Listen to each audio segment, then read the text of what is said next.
So some of our processes run, monthly, just one time a month. And some of our processes run daily. Some of them run based on how often we onboard a new client. And so I think if we kind of break it out, kind of per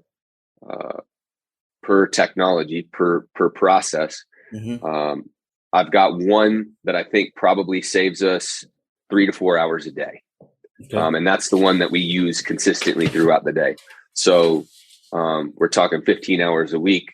I think pretty easily. And that's just one single bot, and it does more than just the communication piece. But I think we've got one that does that really helps. The one that we do once a month probably saves us